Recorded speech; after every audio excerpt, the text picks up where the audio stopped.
Welcome to my channel. आज का हमारा टॉपिक है types of organisational setup of commercial bank. ये बैंकिंग का एक बहुत इम्पोर्टेंट टॉपिक है और एग्ज़ाम में ये बहुत बार आ भी चुका है। अब हम स्टार्ट करते हैं। Commercial banks have set up their structure at the various level as discuss earlier. Commercial bank ने अपना स्ट्रक्चर है वो वेरियस लेवल पर सेट किया है, बट ब्रॉडली हम उनको 3 पार्ट्स में डिवाइड करते हैं। Organisational setup of central office, organisational setup of branch और organisational setup of zone office. अब हम इनके बारे में वन बाय वन डिटेल में रीड करेंगे। सबसे पहले है हमारा organisational setup of central office. Central office is the main controlling authority. जो कमर्शियल बैंक है उसकी मेन कंट्रोलिंग अथॉरिटी कौन होता है? Central office. It is formulated the policies, objectives, rules and regulations. जो सेंट्रल ऑफिस होता है वो कमर्शियल बैंक की policies, objectives, rules and regulation को फॉर्मुलेट करता है। It has the highest power among all the setup of the commercial bank. सबसे ज़्यादा पावर किसके पास होती है? सेंट्रल ऑफिस के पास, कि वो कमर्शियल बैंक की पॉलिसीज़, उनका day to day activity control करता है। सबसे पहले है board of directors. It is the highest authority of the commercial bank. Highest authority commercial bank की है board of directors. Banking regulation act 1949 has specified various provisions regarding the appointment of board of director। जो banking regulation act है 1949 ने, उसने बहुत सारी provision specify की है रिगार्डिंग बोर्ड ऑफ डायरेक्टर्स की अपॉइंटमेंट की, कि हम किसको बोर्ड ऑफ डायरेक्टर चूज़ करते हैं। The board of directors shall consist of not more than 2 whole time director। जो कमर्शियल बैंक का बोर्ड ऑफ डायरेक्टर है उसके अंदर 2 से ज़्यादा टाइम डायरेक्टर नहीं हो सकते। उसके अंदर one director who is the official of the RBI. उसके अंदर एक डायरेक्टर भी होता है जो कि रिजर्व बैंक ऑफ इंडिया का ऑफिशियल होता है। नेक्स्ट है one director who is the official of central government. एक बोर्ड ऑफ डायरेक्टर वो भी होता है जो सेंट्रल गवर्नमेंट का ऑफिशियल होता है। एक डायरेक्टर रिप्रेजेंट करता है वर्कमैन को, नॉन वर्कमैन को भी रिप्रेजेंट करता है। मतलब कि ये सारे डायरेक्टर्स जो हैं वो बोर्ड ऑफ डायरेक्टर के अंदर होते ही होते हैं। नेक्स्ट आ जाता है हमारे पास managing director. It is the chief executive of a bank. Managing director को हम चीफ एग्जीक्यूटिव ऑफ बैंक भी बोलते हैं। The managing director in commercial bank hold over the meetings of board of director. जो मैनेजिंग डायरेक्टर है वो board of director की meetings होती हैं उन्हें होल्ड करता है। उसके बाद अब हमारे पास executive director. The managing director of the commercial bank deal with the financial matters, where as the executive directors deals with the functional and operational aspects. जो मैनेजिंग डायरेक्टर होता है वो डील करता है फाइनेंशियल मैटर के साथ, और जो एग्जीक्यूटिव डायरेक्टर होता है वो किसके साथ डील करता है? फंक्शनल एंड ऑपरेशनल एस्पेक्ट होते हैं कमर्शियल बैंक के। Various department. अब after the executive director there are various manager. Executive director के बाद बहुत सारे मैनेजर्स भी होते हैं जो कि सेंट्रल ऑफिस का पार्ट होते हैं। There can be many departments has shown in the chart. बहुत सारे डिपार्टमेंट होते हैं जैसे कि asset management department, planning and research department, staff service department, audit department, public relation department, foreign exchange department etcetera, और भी बहुत सारे डिपार्टमेंट होते हैं। नेक्स्ट आ जाता है हमारे पास ऑर्गेनाइजेशनल सेटअप ऑफ ब्रांच। पहले हमने किया था एट अ सेंट्रल ऑफिस, अब हम करेंगे setup of a branch. Organisational में कमर्शियल बैंक का सेटअप कैसे होता है। Every large commercial bank has its branches. जितने भी कमर्शियल बैंक है वो जो लार्ज लेवल पर ऑपरेट करते हैं उनकी अपनी अपनी ब्रांचेस होती है। The branch is the operating unit of the bank. और जो ब्रांच होती है वो ऑपरेटिंग यूनिट होती है बैंक का। All types of activities of commercial banks are transacted at branch level। और जितनी भी एक्टिविटीज़ होती हैं कमर्शियल बैंक की वो ब्रांच लेवल पर ऑपरेट होती है। The main aim of this branches is to provide an effective customer services. और ब्रांचेस की मेन एम जो ऑब्जेक्टिव क्या होता है कि वो इफेक्टिव सर्विसेज प्रोवाइड करें अपने कस्टमर को। The organisational setup of branch are as follow. सबसे पहले है हमारे पास branch manager. The branch manager is the whole sole head of branch. जितनी भी कमर्शियल बैंक के ऑफिस है जो बैंक है उनका हेड कौन होता है? Branch manager. He has the authority for every action to happen in the branch. और उसके पास अथॉरिटी होती है कि वो जितने भी एक्शन होते हैं कमर्शियल बैंक के अंदर जब ब्रांच में उन्हें कंट्रोल करता है। He is the senior most. हम उसे सीनियर मोस्ट भी बोलते हैं। लेकिन अब हमारे पास assistant manager perform all the activities ordered by the branch manager. जो असिस्टेंट मैनेजर होता है वो सारी एक्टिविटीज़ परफॉर्म करता है जो कि उसे ब्रांच मैनेजर देता है। There can be more than one assistant manager in a branch depending upon the volume of the business in a branch. और एक ब्रांच के अंदर दो तीन जितने उसकी वॉल्यूम पे डिपेंड करता है कि उसके अंदर कितने असिस्टेंट मैनेजर हो सकते हैं। ये नेसेसरी नहीं होता कि उसके अंदर सिर्फ एक ही असिस्टेंट मैनेजर हो सके, दो भी हो सकती है, तीन भी, चार, डिपेंड करता है उसकी वॉल्यूम पे। ऑफिसर सेविंग अकाउंट है as explain earlier deals with the small savings of the people. जो सेविंग अकाउंट ऑफिसर होता है वो पीपल की स्मॉल सेविंग के साथ डील करता है। The officer in the saving account deal with the saving. और वो किसके साथ डील करता है? जो भी सेविंग्स होती है ग्रुप की, बिजनेसमैन्स की, पीपल की, उनके साथ डील करता है। नेक्स्ट अब हमारे पास officer current account. The officer current account is responsible to the assistant managers of the deposit. जो ऑफिसर करंट अकाउंट है वो किसके साथ रिस्पॉन्सिबल होता है? Assistant managers. जो असिस्टेंट मैनेजर होता है वही जो ऑपरेशंस होते हैं ऑफिसर करंट अकाउंट के वो परफॉर्म करता है।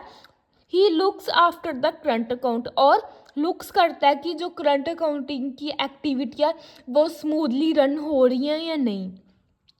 फिफ्थ है अब हमारे पास officer fixed deposit account. The officer fixed deposit account is responsible for the following duties. Officer fix deposit account की ड्यूटीज़ होती हैं opening of fix deposit account, अपने कस्टमर का फिक्स डिपॉजिट अकाउंट ओपन करना, helps to launch new schemes, और new schemes को launch करता है जो कि कस्टमर के लिए बहुत ज़्यादा हेल्पफुल होती हैं। Maintenance of fix deposit account, और जो कस्टमर्स का फिक्स्ड डिपॉजिट अकाउंट होता है उसकी डिटेल्स को मेंटेन करना। Handle the queries of the customer, और कस्टमर्स के क्वेश्चन होते हैं जितने भी उन्हें हैंडल करना, उनके आंसर देना। नेक्स्ट है अब हमारे पास officer agriculture advances. The officer is responsible to the assistance manager of loans and advances. जो एग्रीकल्चर एडवांसेस का ऑफिसर होता है वो रिस्पॉन्सिबल होता है असिस्टेंट मैनेजर के लोन्स और एडवांसेस के लिए। He tries to give best services regarding the agriculture loan, और वो अपने कस्टमर को बेस्ट सर्विसेज देना चाहता है जितनी भी एग्रीकल्चर्स लोन के होते हैं, जैसे कि पेस्टिसाइड, फर्टिलाइज़र होता है जो कि एग्रीकल्चर के लिए इम्पोर्टेंट होता है, उनके लिए लोन प्रोवाइड करना। और भी इक्विपमेंट्स होते हैं जो एग्रीकल्चर के, उनके लिए लोन प्रोवाइड करता है। वो सारा किस में आता है? ऑफिसर एग्रीकल्चर एडवांसेस के अंदर। नेक्स्ट अब हमारे पास officer industrial advances. The people who want to establish their own industries but don't have sufficient funds to establish new concern can contract to this officer. जो लोग अपनी own business इंडस्ट्री एस्टैब्लिश करना चाहते हैं वो लोन किससे लेता है? Officer industrial advances. जिन लोगों के पास अब इतने पैसे नहीं होते कि वो अपनी इंडस्ट्री ओपन कर सके वो किससे लोन लेती है? ऑफिसर इंडस्ट्रियल एडवांसेस के, और ये इनको लोन प्रोवाइड करता है। एट था अब हमारे पास officer recovery. Recovery here means the recovery of loans and advances. Many branch can appoint special officers for the recovery of loan. Recovery का यहाँ पर मतलब है कि लोन की रिकवरी, मतलब कि बैंक ने तो लोन दे दिया अब कस्टमर को, बट अब कस्टमर ने लोन पे भी तो करना है, उसमें कौन हेल्प करता है? Officer recovery. नाइन्थ अब हमारे पास head cashier. Head cashier of the branch is responsible for cash activity.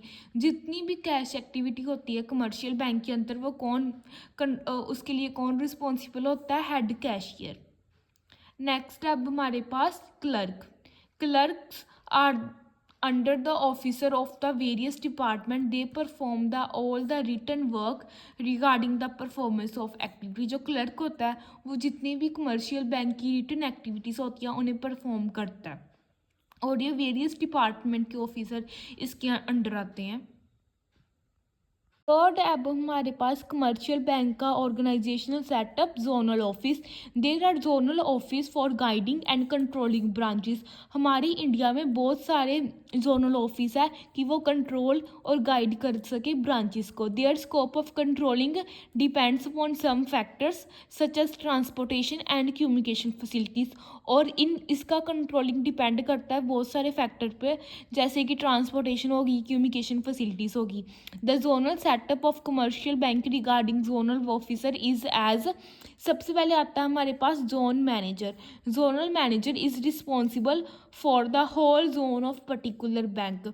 जो जोनल मैनेजर होता है वो जोन का होल वर्क कंट्रोल करने के लिए रिस्पॉन्सिबल होता है। He assign the task to the various zonal officer and have feedback. और जितने भी टास्क होते हैं वो जोन मैनेजर ही देता है और उसके बदले में कलेक्ट क्या करता है? फीडबैक। सेकंड अब हमारे पास officer planning and budgeting. This officer place a very important role in the office manager because he performs important activity. जो जोनल ऑफिस में सबसे इंपॉर्टेंट ऑफिसर कौन सा होता है? Planning and budgeting. क्यों? क्योंकि ये बहुत सारी ड्यूटीज़ को परफॉर्म करता है कि जो कमर्शियल बैंक स्मूथली रन कर सके।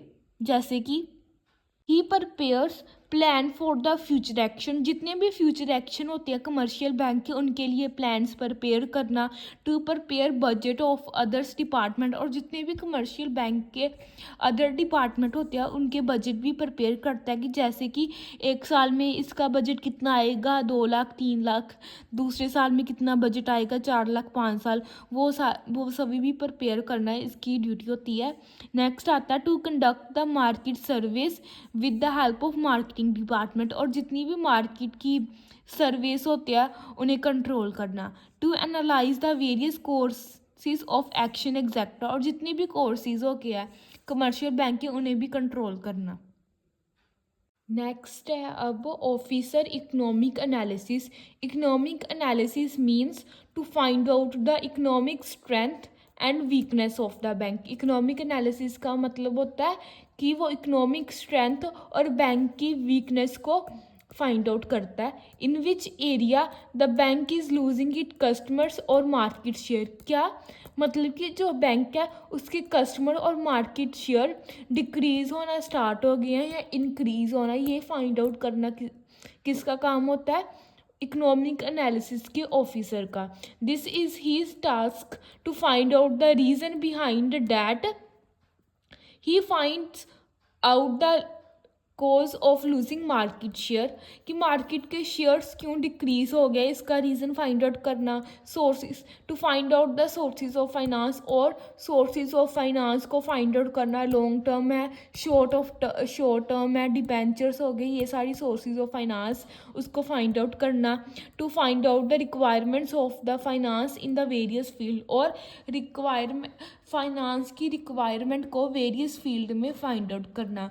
फोर्थ है अब हमारे पास officer small scale industries. The officer coordinates the needs of small scale industries, जो स्मॉल स्केल इंडस्ट्री का ऑफिसर होता है वो मेक श्योर करता है नीड्स होती हैं जितनी भी स्मॉल स्केल इंडस्ट्रीज़ की, वो टाइम टू टाइम फुलफिल हो सके। फिफ्थ अब हमारे पास officer manager development. The manager development officer assign the following task, recruitment and selection, अपने एम्प्लॉयज़ की सिलेक्शन करना, उसको सैलरी वेजेस देना, कंपनसेशन पॉलिसीज देना, training and development programme etcetera. Six आता है अब हमारे पास officer public relations means customer services, कि कमर्शियल बैंक की अपने कस्टमर के साथ रिलेशन कैसा है, वो किसका काम होता है, पब्लिक रिलेशंस ऑफिसर का। The main strength of any bank और ऑर्गेनाइजेशन इज इट्स कस्टमर, और कोई भी बैंक चाहे वो कमर्शियल बैंक हो, सेंट्रल बैंक हो, उसकी मेन स्ट्रेंथ कौन होता है, उसके customers. This officer try to maintain the customer to the bank and perform the following task. Public relation officer बहुत सारे टास्क है और अपनी ड्यूटीज़ परफॉर्म करता है, जैसे कि give proper information to the customer, अपने कस्टमर को पूरी इंफॉर्मेशन देता है रिगार्डिंग देयर अकाउंट, उनकी नीड्स, उनके बैंक बैलेंस के सब नीड्स को फुलफ़िल करना और उनके बारे में इंफॉर्मेशन देना। To handle the problems and queries of the customer, और जितनी भी कस्टमर की प्रॉब्लम्स होती हैं उन्हें हैंडल करना, उनके आंसर्स देना।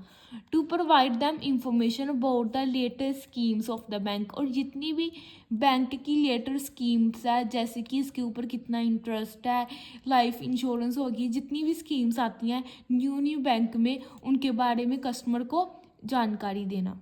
हमारे पास field officer are appointed to collect the market information and to help in the performing policies of the banks. जो फील्ड ऑफिसर होता है वो मार्केट इंफॉर्मेशन कलेक्ट करता है कि जैसे मार्केट में रेट क्या चल रहा है, और हेल्प करता है कि वो पॉलिसीज फॉर्मेशन कर सके। They play very important role in the smooth functioning of bank, और बैंक की मतलब कि स्मूथ रन कर सके, उसमें कोई दिक्कत ना आए, इसमें बहुत इंपॉर्टेंट रोल प्ले करता है कौन, फील्ड ऑफिसर।